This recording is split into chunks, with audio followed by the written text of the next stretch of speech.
Se todos estiverem em condições de começar a trabalhar, eu dava início, portanto, aos nossos trabalhos. Em primeiro lugar, queria agradecer a presença de todos os órgãos de comunicação aqui presentes. A nossa agenda é simples e curta. Como porta-voz neste trimestre de setembro, outubro e novembro do Conselho Nacional das Contratações Patronais, cabe à CCP e cabe-me a mim como seu presidente apresentar neste momento todo este conjunto de propostas que é resultado de um trabalho coletivo destas 5 confederações. Gostaria de dizer que este trabalho está completamente focado no Orçamento de Estado, não abrange outros temas. Sobre outros temas, no futuro, sempre que julgamos conveniente, o Conselho Nacional das Confederações Patronais pronunciar-se-á sobre esses temas. O nosso objetivo hoje é de apresentarmos as propostas para o Orçamento de Estado para que, atempadamente, o Governo e os partidos políticos possam analisá-las e as que entenderem, digamos, deverão ser incorporadas no Orçamento de Estado. Por isso é que, com esta antecedência, estamos a apresentar e hoje estamos completamente focados neste ponto. O objetivo da reunião é este. Eu apresentarei alguns enquadramentos gerais. O documento que nós distribuiremos é bastante completo, bastante exaustivo, está bastante fundamentado e, portanto, penso que é um bom elemento de trabalho, mas, como já referi, no fim poderão algumas especificações ou algumas clarificações que existam ser-nos colocado e responderemos com todo o gosto. Os objetivos fundamentais partem de alguns pressupostos deste documento. Um é que, para nós, é claro que o tecido empresarial privado é o motor da criação de valor e emprego na economia portuguesa. 2, as confederações patronais que integram o CNPC-CP, aliás, o CNCP, são os representantes da quase totalidade do tecido empresarial português, com exclusão do setor financeiro, ou seja, somos praticamente todo o tecido empresarial não financeiro.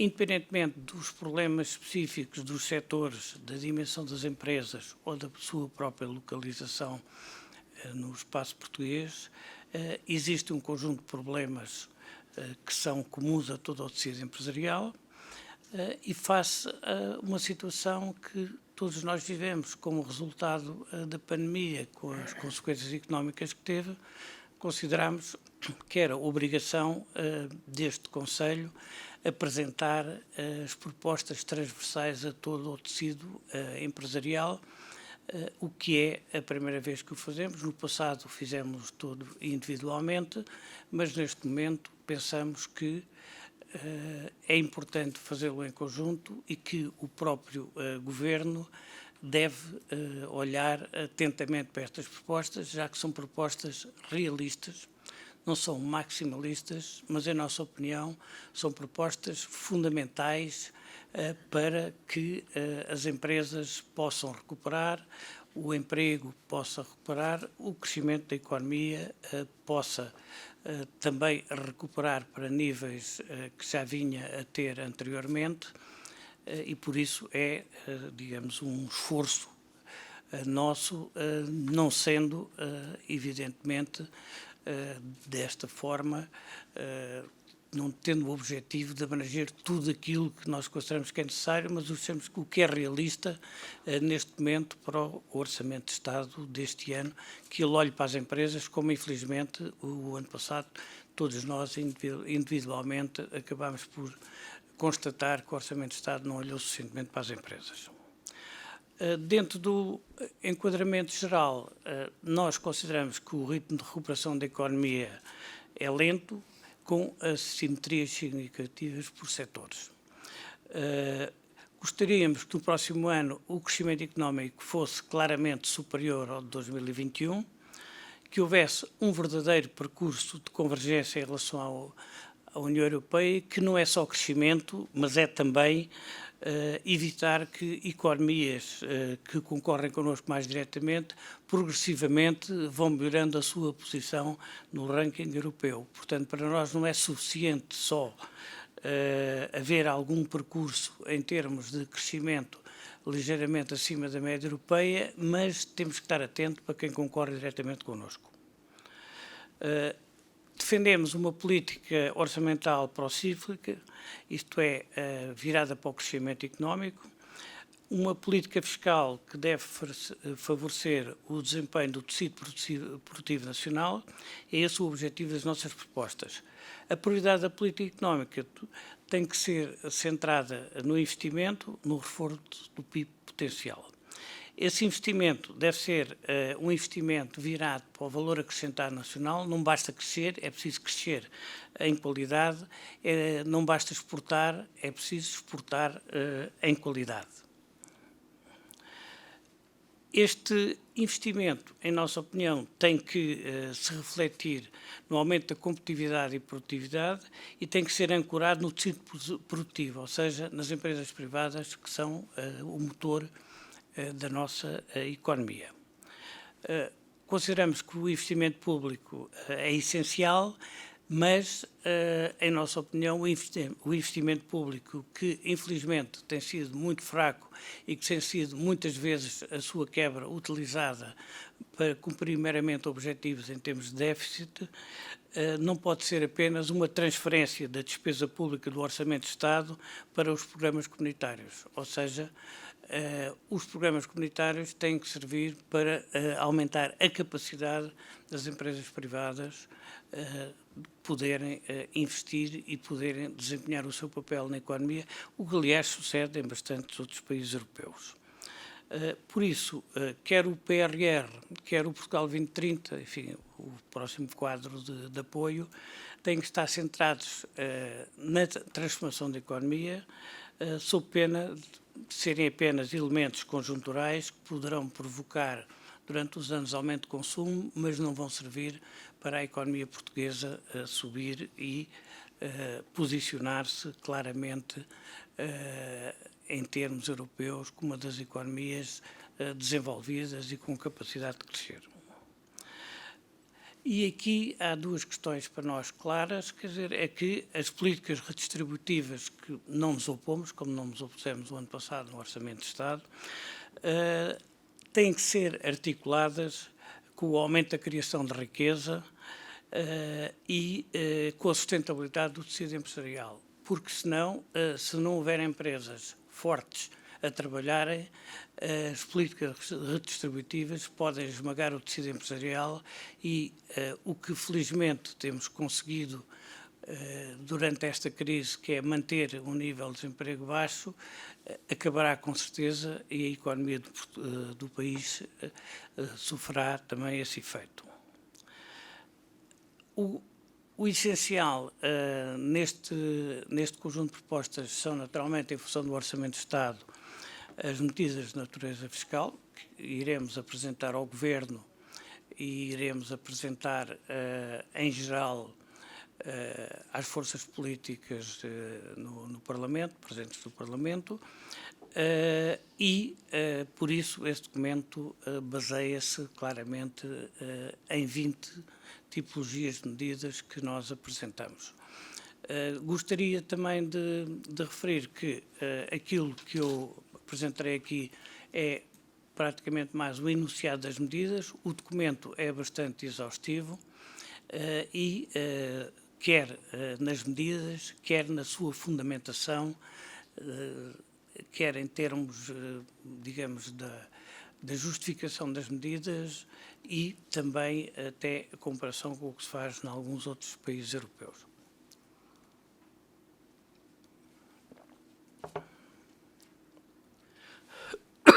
Os nossos objetivos são, claramente, redução dos custos de contexto, redução da carga fiscal, capitalização das empresas e apoio à sua tesouraria.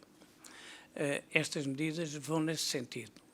Volto a referir que são medidas realistas, medidas fundamentadas, medidas não maximalistas, porque as empresas precisam de muito mais do que isto, mas com o sentido de responsabilidade que uma instituição como esta tem, pretendemos apresentar medidas que sejam execuíveis. Estas 20 propostas enquadram-se em 5 grandes áreas. Medidas de redução de custos de contexto, medidas de redução da tributação, medidas de capitalização das empresas, medidas de reforço da tesouraria das empresas e medidas de garantia dos contribuintes, neste caso empresariais.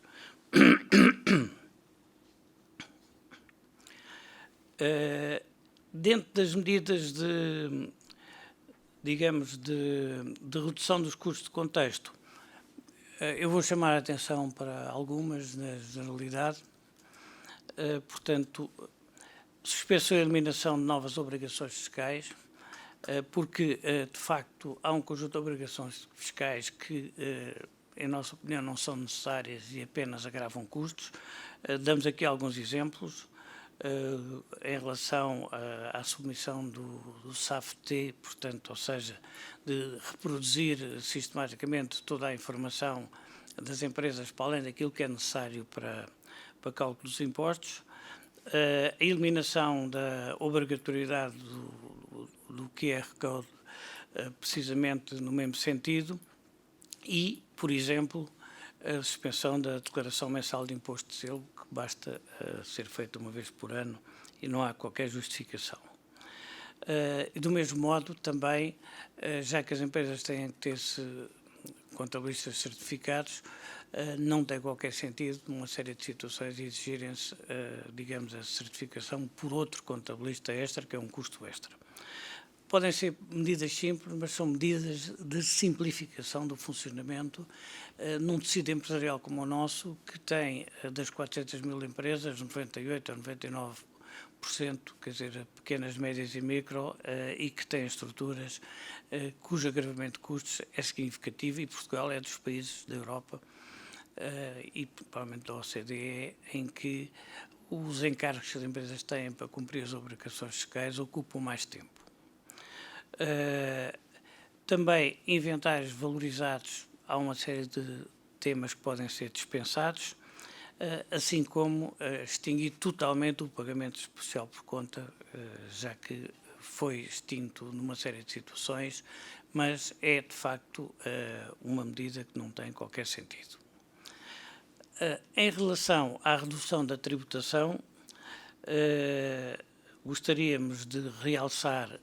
Em relação à taxa de IVA, a exemplo do que foi feito noutros países europeus, propomos que, durante o ano de 22, a taxa intermédia seja reduzida de 13% para 10%, assim como, enfim, seja ajustada a situação que existe neste momento em tudo o que seja restauração e alimentação e bebidas, etc., digamos, para que essa taxa se aplique e não duas taxas como se aplica hoje em dia.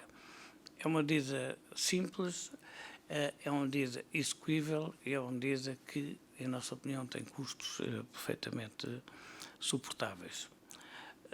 A redução da taxa de IRC e da derrama estadual, nós continuamos a defender que o acordo que foi feito em 2013 na Assembleia da República para uma baixa progressiva do IRC devia ser reposto em prática, mas realistamente propomos neste momento a criação de 3 escalões, sem distinção entre a tipologia de empresas, abrangendo apenas, digamos, situações pelo seu volume de lucros.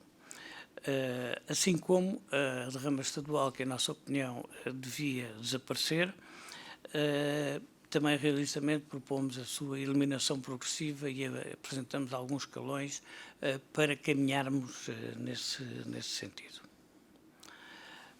A redução das taxas de IRS, enfim, que o Governo tem falado, estamos de acordo. O aumento do rendimento disponível das famílias é perfeitamente fundamental para, digamos, a sustentabilidade, o suporte e a evolução positiva da economia.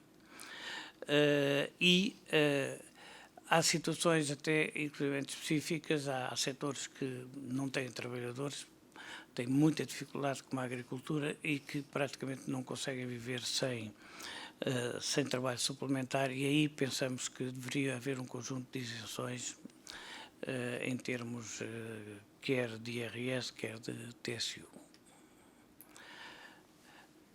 Um elemento fundamental que as conversações já defendem há bastantes anos tem a ver com a redução das tributações autónomas, que é uma medida, em nossa opinião, bastante absurda. As tributações autónomas é fazer uma tributação sobre custos, ainda por cima, em muitos casos, excessiva em relação àquilo que é o IRC, e por isso propomos, digamos, uma atualização dos escalões, nomeadamente para o setor automóvel, desonerando as viaturas mais baratas, que são aquelas que, sem qualquer dúvida, são carros meramente de serviço, não se pode discutir se também são complementos salariais ou não, assim como manter em 2022 o não agravamento da tributação autónoma no caso dos prejuízos fiscais.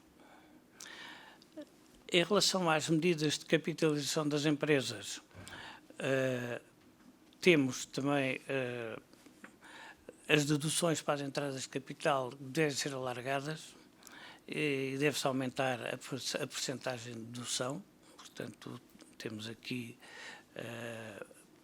digamos, uma posição concreta, já porque isto é extremamente importante para um problema estrutural da economia portuguesa, que é a falta de capitalização das empresas. O crédito fiscal extraordinário devia, pelo menos, estender-se por mais um ano, assim como a dedução de lucros retidos e reinvestidos em investimentos também deveriam sofrer mais benefícios.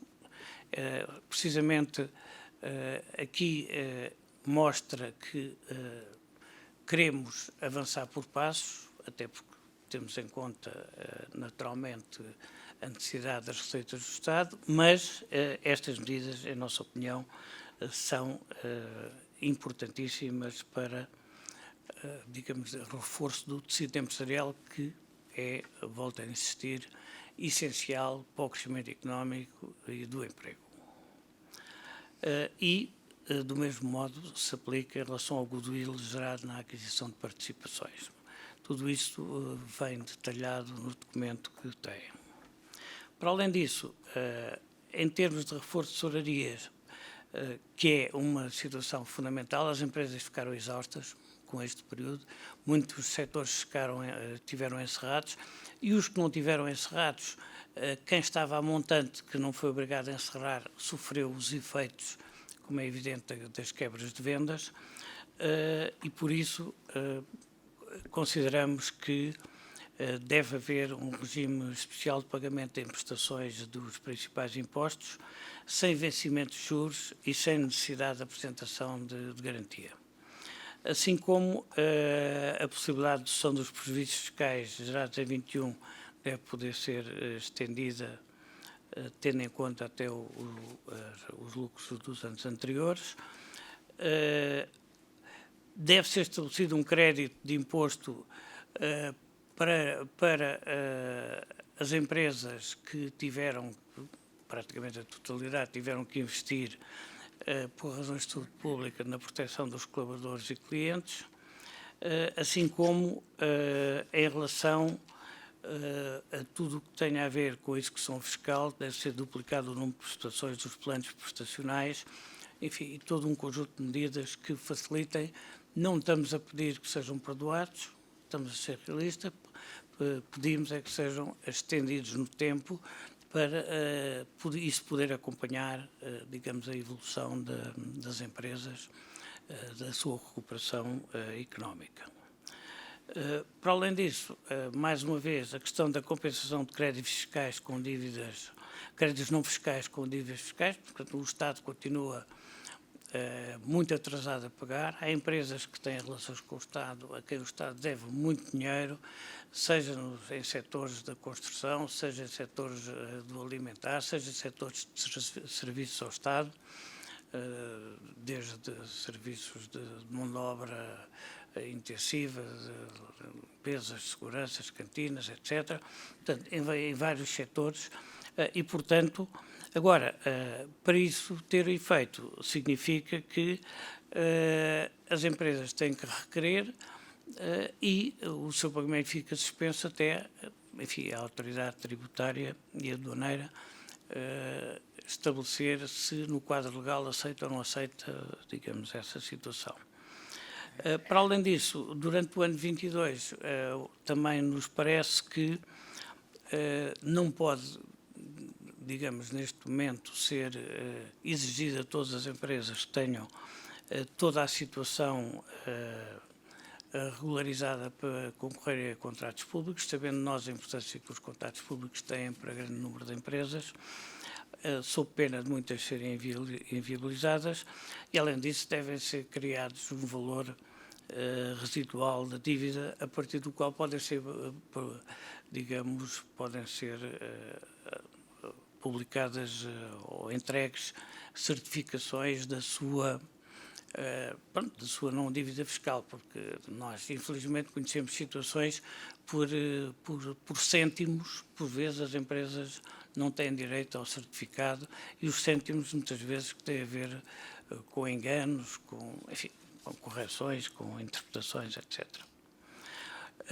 Para além disso, também achamos que algumas garantias dos contribuintes são também importantes e terão que ser reforçadas.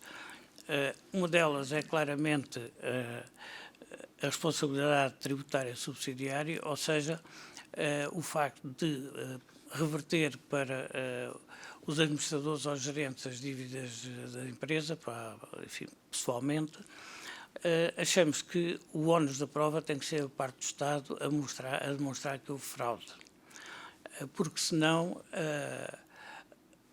digamos, a atividade de empresário ou a profissão de gestor ou administrador está-se a transformar em Portugal cada vez mais numa profissão de risco, de alto risco, tendo em conta que da parte da administração fiscal atua-se primeiro e depois vai-se averiguar depois. Ora, nós pensamos que o ónus de prova tem que ser feita por parte da administração fiscal e, inclusivamente, não deve ser feita essa responsabilidade tributária subsidiária antes do processo, pelo menos, subir a tribunal. As penhoras de créditos, no fundo, para nós só tem sentido serem reconhecidos os que estão na contabilidade na data da notificação e não uma prática, enfim, também bastante absurda, que é penhorar créditos futuros e se limita completamente o volume de negócio de todas as partes, quer dizer, é uma situação que, de facto, não tem qualquer sentido, assim como um conjunto de limitações de direito à dedução do IVA, que abrange alguns setores, nomeadamente a construção, que é completamente ilógico, tendo em conta que muitas vezes tem a ver com requisitos formais e não pelo facto de não ter pago. A partir do momento que se paga, independentemente dos requisitos formais poderem não ser todos, digamos, cumpridos exatamente e terão que ser redefinidos depois e reclassificados. Portanto, este conjunto de propostas, como volto a referir e insistir, são propostas execuíveis, são propostas realistas, são propostas que têm em conta a conjuntura que nós vivemos e não estamos aqui a exigir a lua em função das necessidades das empresas, que essas são muito para além disso, e é a demonstração da nossa responsabilidade como parceiros da economia do Governo com, digamos, defensores do forte desenvolvimento da economia privada e de mercado, que cria riqueza e que permite, naturalmente, ou permitirá aos portugueses viver melhor e terem, de facto, uma convergência real com a Europa. É esta, digamos, a síntese de um conjunto de questões, como volto a referir, que tem aí de uma forma bastante detalhada. Iremos agora fazer uma parte de perguntas e respostas. Gostaria de ser claro que nós hoje aqui estamos para tratar do Orçamento de Estado. Há muitos outros problemas da vida do país que têm interesse. Estamos aqui preparados para tratar do Orçamento de Estado e vamos nos centrar nesse ponto. Outros temas, as considerações pronunciação no seu devido tempo em relação a esses temas, mas o nosso objetivo é este documento, pelas razões que eu referi inicialmente. Atempadamente apresentar as propostas ao Governo e aos partidos políticos para elas poderem ser tidas em conta no Orçamento de Estado inicialmente e depois, naturalmente, na discussão parlamentar. Muito obrigado pela atenção. Peço desculpa se foi um bocadinho extenso, mas procurei ser sintético e, como volto a referir, o documento está bastante exaustivo. Por isso, abrimos agora, digamos, a sessão das perguntas que entenderem e quer eu, quer os restantes presentes, as confederações aqui presentes, que pertencem ao Conselho Nacional da Confederações Patronais, teremos todo o gosto em responder às vossas questões. Está ali.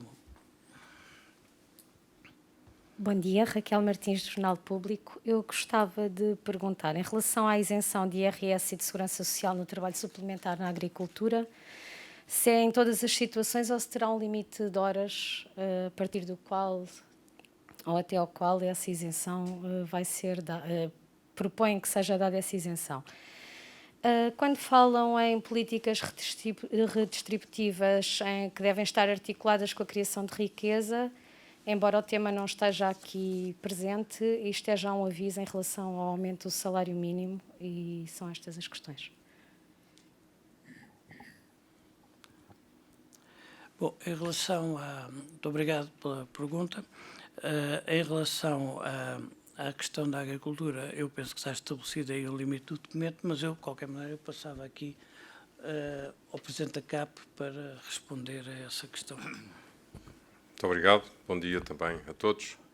Só fazer um pequeno esclarecimento. Sim, está escrito no documento que a proposta é de 200 horas de trabalho suplementar, 200 horas anuais, obviamente, e a razão é porque existe uma enorme carência de mão de obra em determinadas épocas do ano, nomeadamente as épocas relacionadas com o período das colheitas, e os trabalhadores, pelas razões que são conhecidas e que têm sido debatidas muito recentemente, por causa dos escalões apertados do IRS, com muita facilidade uma família pode ultrapassar o escalão se tiver um determinado rendimento acrescido e, por isso, os próprios trabalhadores, hoje em dia, já perceberam que, se as horas extraordinárias forem todas elas incluídas nos rendimentos declarados, acabam por não querer fazer esse trabalho porque ficam prejudicados.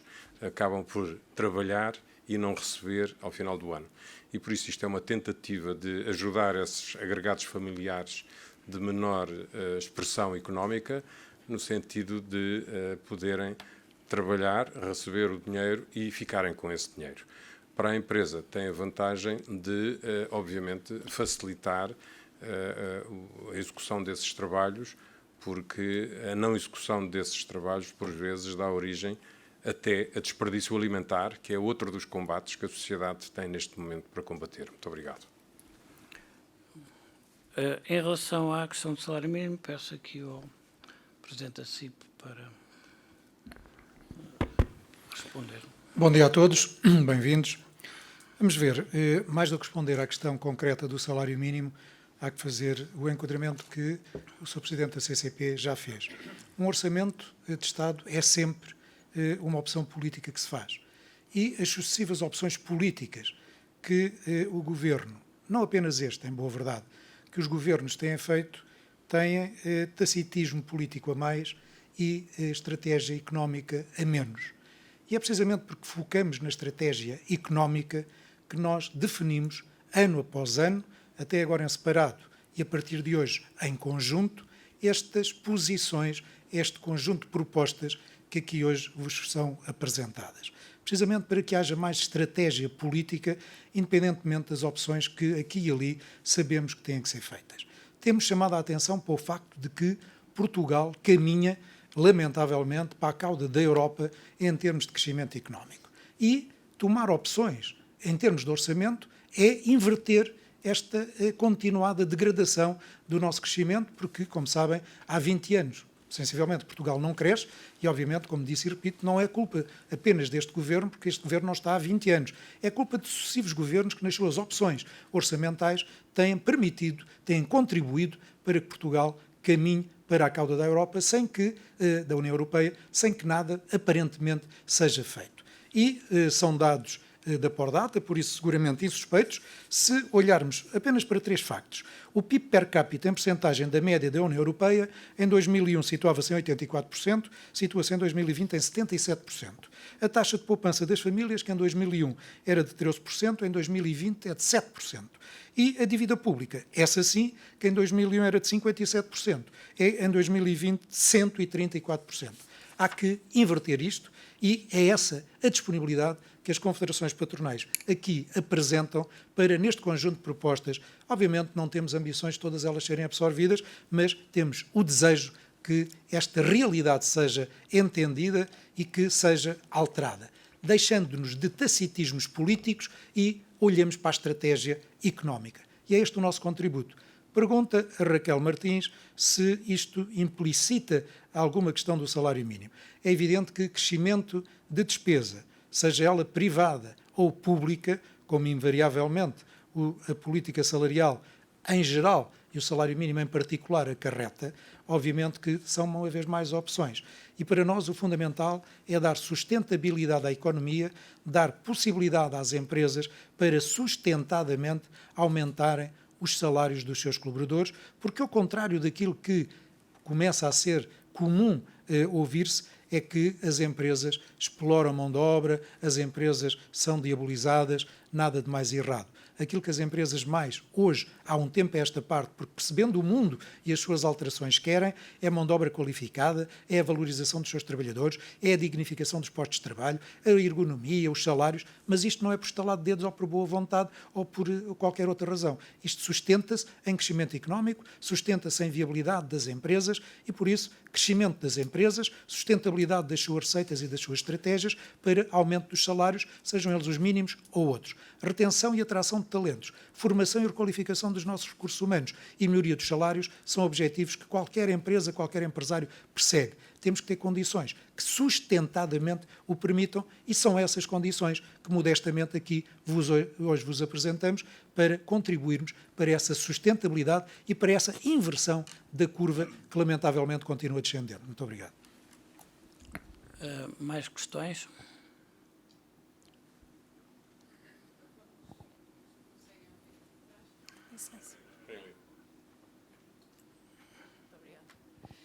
Muito bom dia, Isabela São Santos da TVI. Perguntava-vos em relação ao contexto também em que nos encontramos com o fim das moratórias. Recentemente o Banco de Portugal deu a entender que não haverá provavelmente grandes sobressaltos porque as empresas têm depósitos historicamente elevados e as famílias também, e a taxa de poupança é muito elevada, o que contrasta com o que disse agora António Saraiva. Diz o Banco de Portugal que isso vai ser, no fundo, uma almofada que nos permite seguir depois das moratórias, sem grandes sobressaltos. E a minha questão é, qual é a vossa, enquanto empresários, qual é a vossa perspectiva face a este otimismo que existe? quanto ao facto de existirem depósitos a mais, como é que isto se explica? Como é que, do vosso ponto de vista, também se explica, por exemplo, uma espécie de milagre económico que também às vezes é apontado pelas entidades de supervisão, também pelo Governo, que é esta questão do crescimento dos salários? Como é que isto se explica? E, não tendo terminado ainda esta crise, o que é que de facto ainda está para acontecer? Nomeadamente, por exemplo, nas empresas de turismo, mais afetadas pela pandemia, haverá ainda ajustamentos que ainda não estão visíveis, em termos de, sei lá, de falências de alguns setores que ainda não estejam refletidos na realidade. E a questão, no fundo, é esta. Há um discurso que se ouve de uma espécie de recuperação milagre, de boas notícias do lado dos indicadores, dos depósitos, dos salários. Como é que as empresas encaram estes dados e esta leitura dos dados? Muito obrigado pela pergunta. Esta pergunta eu vou passar aqui ao Presidente da Confederação de Turismo para responder. Obrigado. Bom dia a todos. Também queria fazer aqui algum enquadramento no que diz respeito a esta questão do Orçamento Geral de Estado e depois responderia com todo o gosto à sua pergunta sobre o otimismo no turismo. Nós estamos aqui a apresentar, como disse, os meus antecessores, quer o Dr. António Saraiva, quer o Engenheiro Vieira Lopes, um plano para comentarmos e com propostas para a reforma do Estado. Nós estamos a comentar o Orçamento Geral do Estado, que passa com certeza e muito pela reforma do Estado. Temos-lo dito várias vezes, porque a questão é simples. O Estado, como qualquer grande empresa, tem despesas e receitas. E o que temos assistido nos últimos anos sempre é que tem havido um aumento de despesa grande que é contrabalançada por uma receita. Qual é a receita? São os impostos. E a economia não aguenta mais. É fundamental, e isso é um dos pontos que mais o CNCP está a defender, é exatamente precisamos ter uma baixa de impostos. A carga fiscal é de facto demasiada. E isso tira-nos grande competitividade e, como disse o António Saraiva, cada vez estamos a divergir mais da Europa em vez de estarmos a convergir mais com a Europa. E isso é uma situação que nós gostaríamos de ver claramente alterada a partir já do ano que vem. Então, propostas que não vou estar a repetir, mas, por exemplo, a diminuição do IVA temporariamente, para dar um maior dinamismo à economia. São questões que estão ali propostas e que, em nosso sentido, e que, na nossa opinião, fazem todo sentido. Também de realçar, e tem a ver um bocadinho com a sua pergunta concreta, a questão da capitalização das empresas. Estamos a falar de 1 ano e meio de pandemia. Todos nós trabalhamos em empresas. E agora, respondendo claramente à sua pergunta, onde é que está o otimismo no que diz respeito ao turismo? Nós fechamos 2020 com uma queda de 63% em relação a 2019. Pensem em qualquer empresa, e estão aqui muitos meios de comunicação social, o que é perder 63% da sua publicidade. E para 2021, as projeções da Confederação, e que não têm errado nunca, é uma quebra de 56% em relação a 2021. Em relação a 2019. Portanto, uma quebra de 63 em 2020, uma quebra de 56 em 2021. O otimismo, onde o encontrou, diga-me, se faz favor, que bem precisamos dele. Muito obrigado. Muito obrigado. De qualquer maneira, como também falou nesse enquadramento em concursos públicos, eu passaria aqui ao colega da Confederação do Imobiliário e da Construção para... Então, muito bom dia a todos, muito obrigado. Já muito foi dito sobre o momento em que vivemos e este documento que pretende ser e que é o reflexo agregador destas confederações. Eu represento aqui a Confederação da Construção e do Imobiliário. Há pouco falou-se aí a pergunta era sobre concursos, sobre qual é o papel. Nós temos uma questão que é diferenciadora em relação a algumas atividades. Nem todas tiveram o mesmo problema, nem todas viveram nestes últimos 2 anos, e há aqui uma certa diferenciação. O meu setor esteve sempre a elaborar, teve sempre em atividade, mas também temos os constrangimentos deste passado, deste período, de 2 anos, e temos agora também problemas de natureza de aumentos de matérias-primas abruptas, que não faz parte desta conferência, mas e da falta de mão de obra. São problemas que, naturalmente, as empresas estão a ter, com os concursos que já estavam, concursos públicos já estavam adjudicados, concursos públicos que estão neste momento em concurso, concursos públicos que farão parte do PRR. Ou seja, neste momento as empresas precisam deste apoio e destas medidas de natureza fiscal que hoje aqui estamos a pretender e a equacionar. Portanto, eu penso que as empresas, sejam de qual for o setor, sejam aquilo que naturalmente passaram, é fundamental, como os meus colegas disseram, que o Orçamento de Estado contemple um conjunto de medidas que já devia ter feito, mas nós esperamos, com esta força das confederações, o Governo e a Assembleia possa olhar para o futuro, que tem de ser um futuro promissor, um futuro de crescimento, como o Germano Lopes há pouco referiu. Muito obrigado. Só pedir ao Presidente da CIP um comentário sobre a questão das moratórias, deste otimismo que existe, que sinaliza o Banco de Portugal em relação ao facto de não haver grandes dificuldades, aponta-se assim, não se esperam grandes dificuldades por parte das empresas depois do fim das moratórias e também no caso das famílias. Bom, eu respondo. Quer responder? Ok, respondo. Isabel dirigiu uma pergunta, foi? Sim. Isabel, como sabemos, a assimetria da situação das empresas portuguesas é notória. Temos setores muito bem que têm empresas dentro desse setor muito mal e o contrário também é verdade. E por isso a situação das empresas, melhor que a banca, ninguém a conhece, além dos empresários, melhor que a banca, ninguém a conhecerá.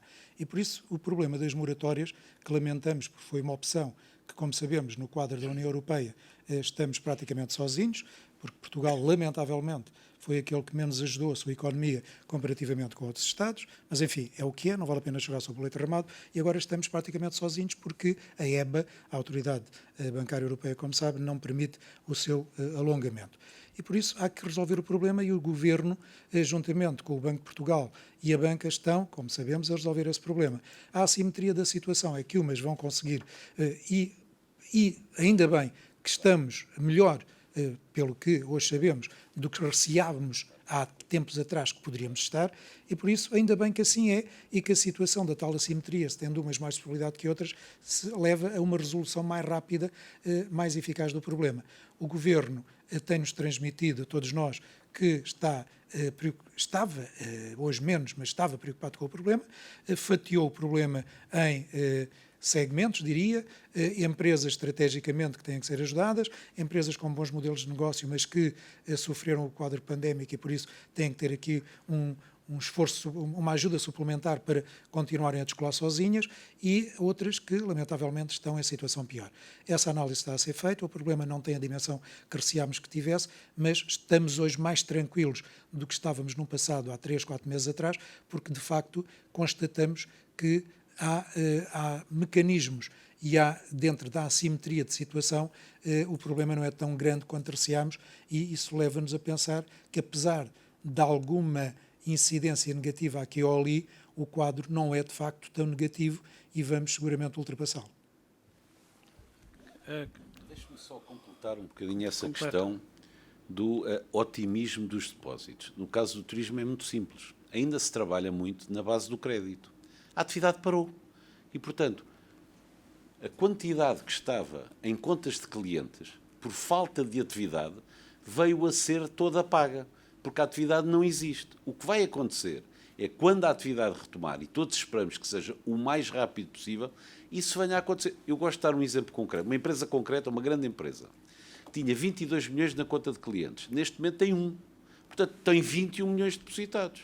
Mal a atividade retome, esses 21 passam outra vez para a mão dos clientes. Essa é uma das razões, no nosso caso, porque é que esses depósitos existem.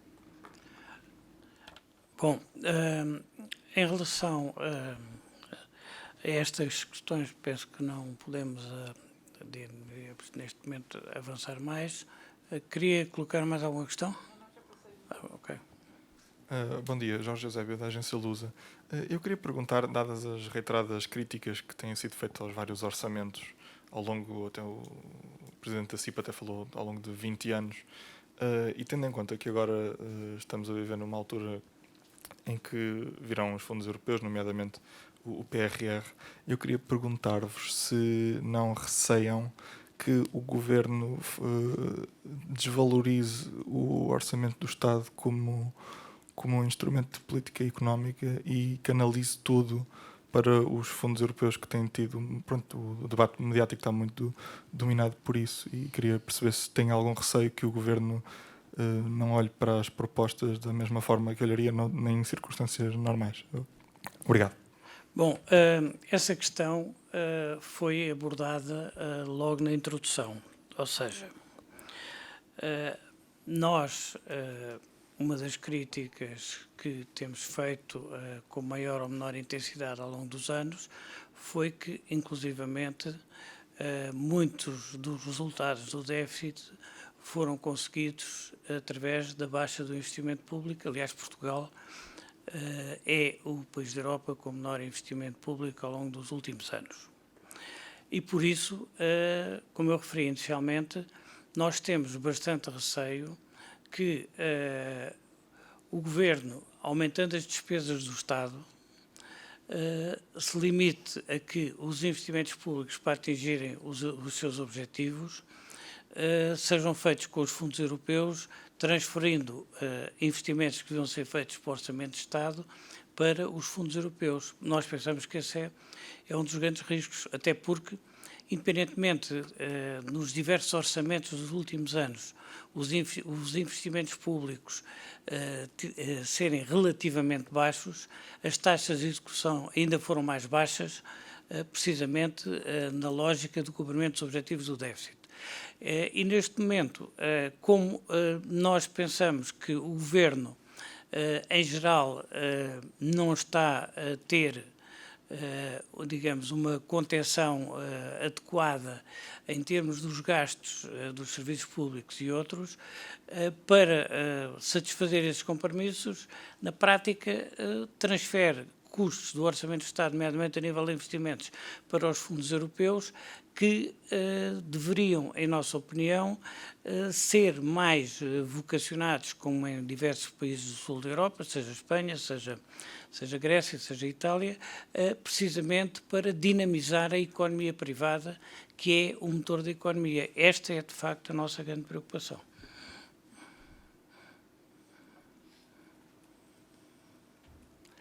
Mais alguma questão?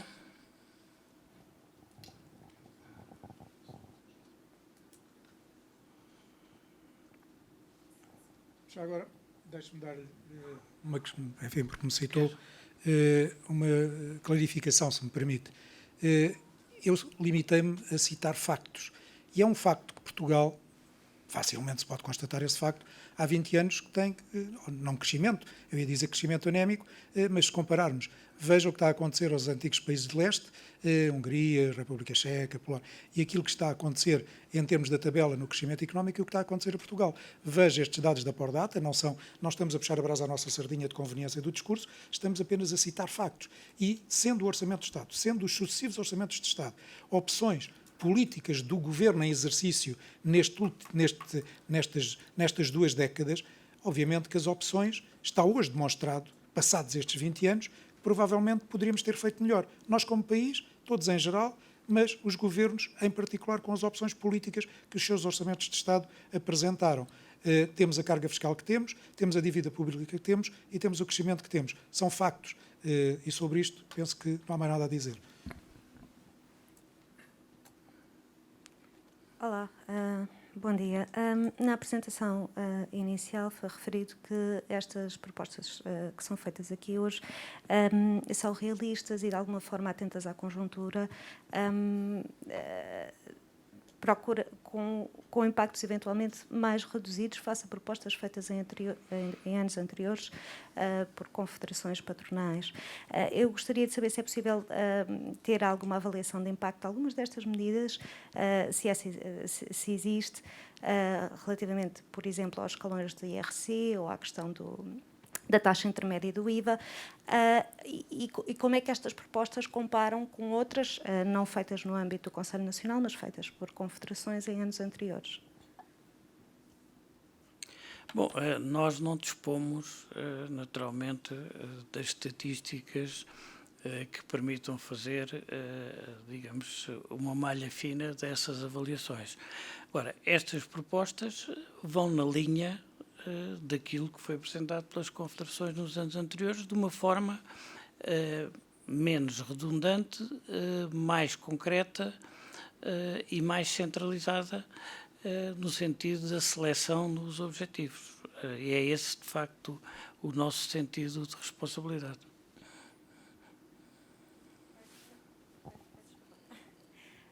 Mas não qualifica estas propostas como eventualmente menos ambiciosas do que as que eram feitas isoladamente pelas confederações, dada a conjuntura, como referiu inicialmente, ou não? Sim, mas repare, por exemplo, nós achamos que devia ser aplicado o acordo sobre o IRC de 2013, que os dois últimos governos suspenderam. Mas propomos uma medida intermédia, que é alguns escalões nesse sentido. Nós somos contra a derrama sobre o IRC. Não propomos a sua extinção, propomos algum escalonamento em relação a isso, a essa situação, como primeiro caminho. Portanto, são propostas claramente, digamos, moderadas, equilibradas e num caminho que nós consideramos justo, mas não propomos aplicar já a baixa de X nos escalões do IRC. Nós, tradicionalmente, as confederações sempre colocaram a questão em relação, por exemplo, ao trabalho suplementar, da TSU, etc., e dos efeitos fiscais. Neste momento, avançamos com isso para a agricultura, que é um setor específico, numa zona específica, não de uma forma generalizada. Portanto, nós consideramos que somos responsáveis e que as propostas são propostas que, como referiu o António Saraiva, não temos a ilusão que todas vão ser aplicadas, mas é um quadro de propostas que permite ao Governo dar passos positivos no sentido de terem atenção os interesses das empresas. João, posso... Sim, sim. Pode-me dar o microfone, por favor. Muito obrigado. Eu gostava de complementar aquilo que disse o engenheiro Vieira Lopes neste aspecto. É óbvio que poderíamos ter pedido a alguém, um economista, que fizesse cenários. Mas o que nos parece que existe é uma evidência. Portugal pertence à OCDE. A OCDE tem 38 países. Portugal tem a taxa marginal de IRC mais elevada desses 38 países em simultâneo ou conjuntamente com a França. O modelo económico dos países, principalmente dos países emergentes dos últimos anos que entraram na União Europeia, evidenciam uma pujança que está muito diretamente relacionada com este discurso que o engenheiro Vieira Lopes acabou de dizer. É, de facto, a carga fiscal que tem a ver com o modelo económico ou com o modelo de desenvolvimento da economia escolhido pelo Governo e pelos partidos que lhe dão suporte, que interessa confrontar. Ou seja, ou de facto nós olhamos para as empresas e é muito mais importante uma descida de impostos do que, por exemplo, um aumento das ajudas, porque as ajudas vão ao rendimento e, por isso, transformam-se em pagamento de IRC e regressam uma parte do valor à esfera do Estado. É muito mais importante que as empresas retenham o seu próprio dinheiro, diminuindo os encargos fiscais que têm que assumir e transformar esse acréscimo de disponibilidade económico-financeira no crescimento, através do investimento e da valorização salarial. E, portanto, há aqui um paradigma que nos interessava modificar em termos de conceito. E é essa a mensagem que está a substanciar todo este conjunto de propostas, de uma forma moderada, de uma forma equilibrada, porque estas coisas não se resolvem, como disse, não sei já qual dos meus colegas, por um estalar de dedos, mas há nitidamente uma identificação de um caminho que nós pretendíamos que o Governo aceitasse ser um modelo de desenvolvimento da economia e da sociedade.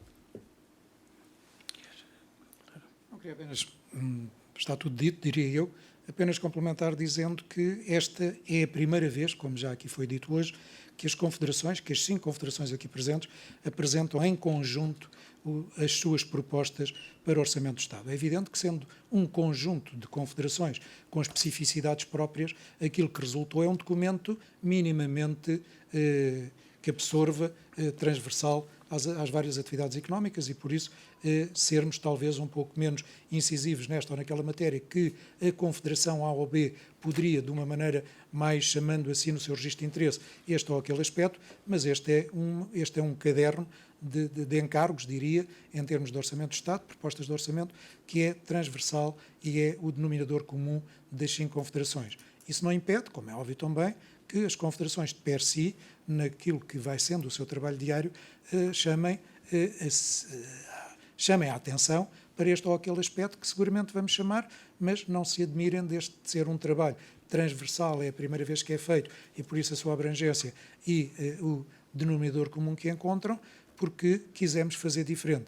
Porque, como dizia Einstein, se persistimos a fazer sempre a mesma coisa, como é que se pode esperar resultados diferentes? Nós estamos a fazer diferente esperando que aconteça algo diferente também. Já agora, eu queria acrescentar, para que ficasse claro, o seguinte. Nós, até ao fim do mês,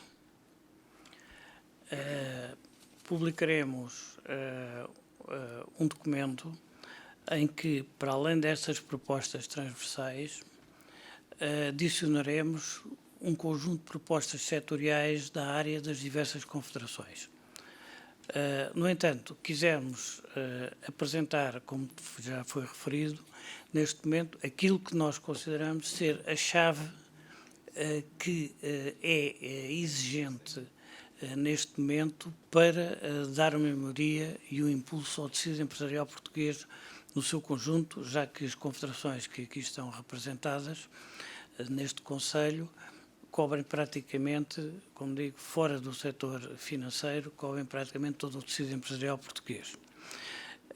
E por isso é que nós, como eu referi, até ao fim do mês, faremos um documento também que apresentaremos em conjunto, mas com as medidas setoriais em acréscimo destas que as diversas confederações consideram importantes, mas, acima de tudo, neste momento com o Governo vamos discutir isto. Tenho uma pergunta. Tá. Ainda sobre a taxa de IRC, eu confesso que não sei se foi respondida, mas há pouco disse que achava que devia ser aplicado o acordo de IRC de 2013. Corrija-me se eu estiver enganado, mas acho que estamos a falar de valores a rondar os 17%. E eu pergunto se é execuível haver essa taxa. Bom, execuível é uma questão de vontade política e de opções políticas. Portanto, digamos que não havemos porque não. Aliás, o acordo foi feito com a esmagadora maioria das forças políticas na Assembleia da República e, portanto, é perfeitamente execuível. Aliás, não é nada de diferente do que existe em muitos outros países europeus. Portanto, agora, eu repito, nós também estamos atentos, quer dizer, ao enquadramento político que vivemos e por isso propomos um passo, um pequeno passo. Portanto, precisamente dentro do nosso sentido de responsabilidade e dentro do nosso esforço de dar a oportunidade ao Governo de tomar medidas positivas para as empresas. Porque, aliás, eu repito, no fim do orçamento do ano passado, todos nós, individualmente, dissemos à comunicação social e dissemos ao Governo que o Governo se tinha esquecido das empresas. Este ano, atempadamente, estamos a lembrar e, como já referi, com medidas perfeitamente razoáveis e não maximalistas. Ricardo, subentendo Subentendo a sua pergunta que no atual estado das contas públicas há margem orçamental para redução deste imposto. Recordo que da primeira vez que o imposto do IRC foi reduzido, depois do acordo que foi feito pelo PSD e pelo PS, da redução gradual do IRC, o primeiro ano em que se reduziu o IRC, a receita fiscal desse imposto aumentou, o que é significativo. Depois, mais uma vez, são opções políticas que se têm que tomar, porque as 35 horas na pública, qual foi o aumento de encargos que implicitou e qual foi a arrecadação da receita suplementar que foi necessária? Opções políticas. E por isso, mais uma vez, quando falamos da taxa nominal de IRC de 21%, poder gradualmente baixar é atendendo à situação das contas públicas, mas aquilo em que incidimos fundamentalmente é nas derramas, porque o IRC tem 3 variáveis, taxa nominal, como sabe, derrama municipal e derrama estadual. A promessa que foi feita lá atrás no tempo e que nós agora exigimos é que se sinaliza aos investidores uma redução gradual. Não é na taxa nominal, ok, seja na eliminação da derrama estadual, seja na eliminação da derrama municipal. Dê-se um sinal à economia, dê-se um sinal aos investidores. Por isso, repito e termino. Primeira vez que se reduziu a taxa de IRC, a receita fiscal desse imposto aumentou e as opções políticas, se há aumento de despesa por um lado, tem que haver compensação da receita por outro, são opções que têm que se fazer e ou promovemos a economia com estratégia económica, como eu disse, ou mantemos tacitismos eleitorais. E já agora, também acrescentando o seguinte, as tributações autónomas representam 15 a 20% do IRC. Ao propor também, digamos, uma baixa nas tributações autónomas, também é um método indireto e transversal que abrange praticamente todo o tecido empresarial que nós, digamos, usamos e propomos precisamente para mitigar o impacto do IRC, que é alto demais. Portanto, mais uma vez, refiro, estamos a fazer propostas passo a passo, e não propostas maximalistas.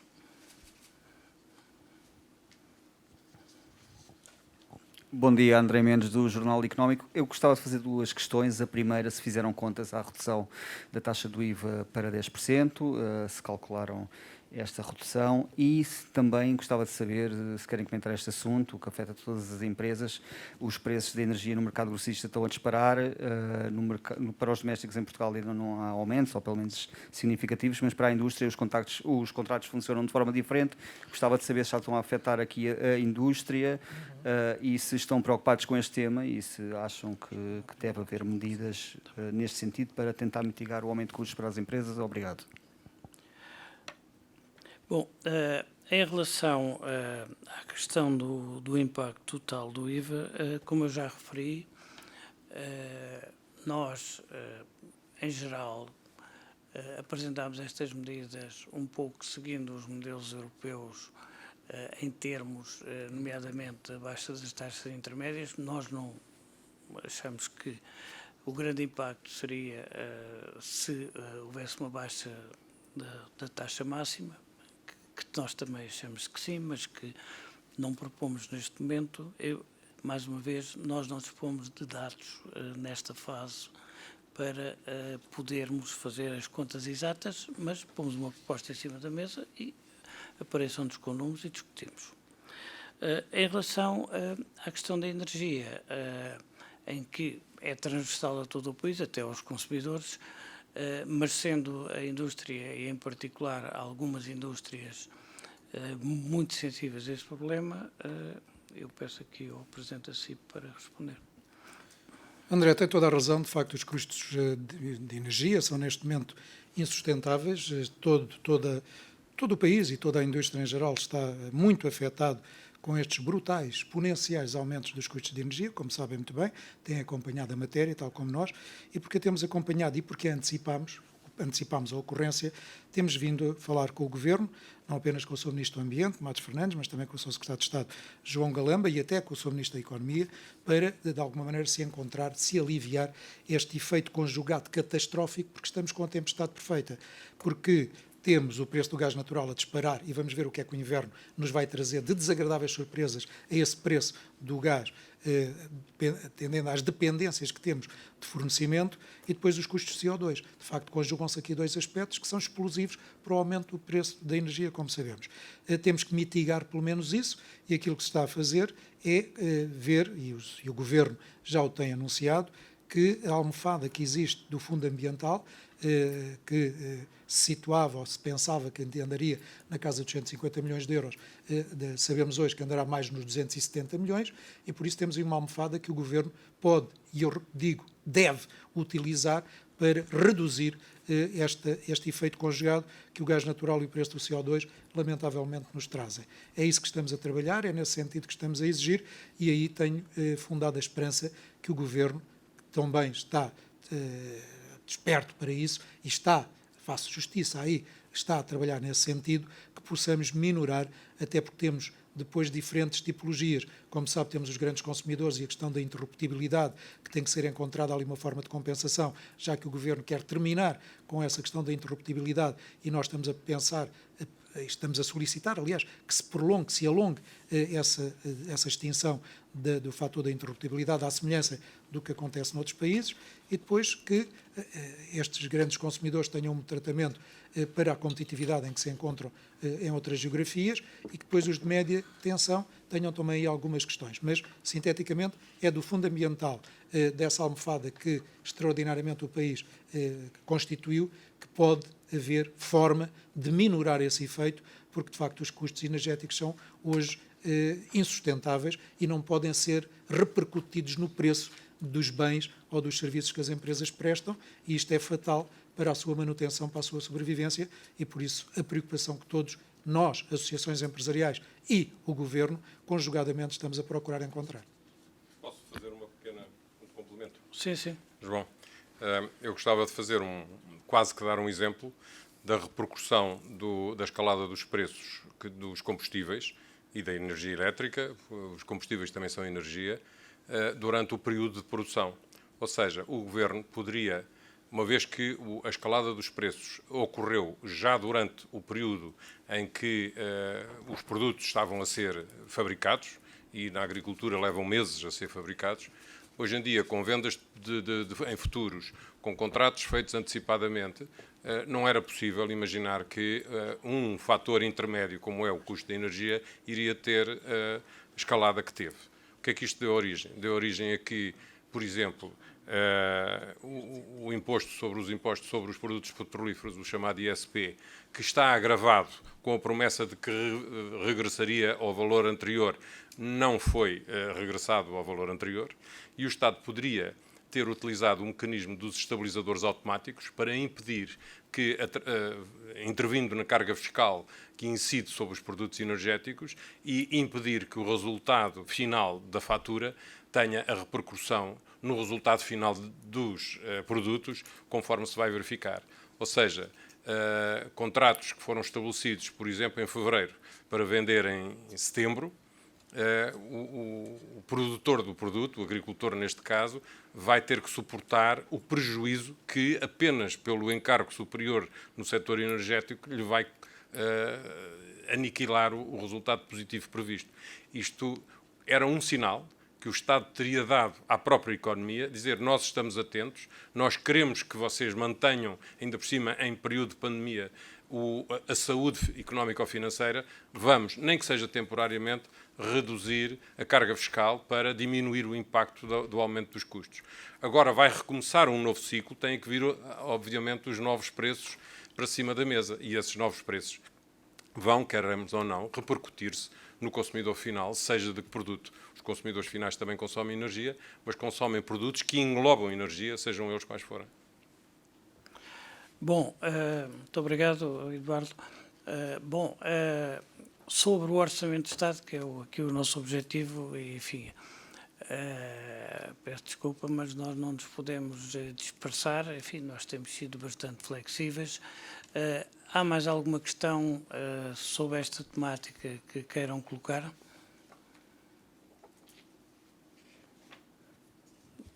Então, se não existe, agradecemos a vossa presença. Naturalmente que estamos abertos a continuar este diálogo sobre as diversas situações.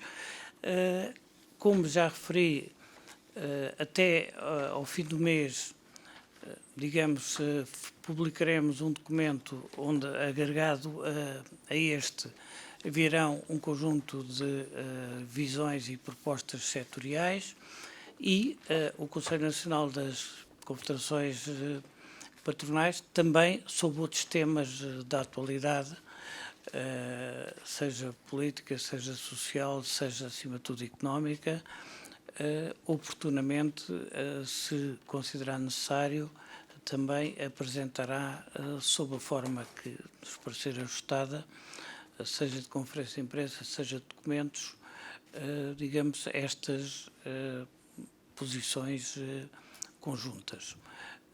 Como sabem, temos um site, esse site vai ser atualizado a partir desta semana, com todos estes materiais, inclusivamente todos aqueles que resultarem enfim, da evolução destas nossas propostas, e vamos iniciar, já pedimos audiências e vamos iniciar, digamos, os contactos com o Governo, com os partidos políticos, com os grupos parlamentares neste sentido.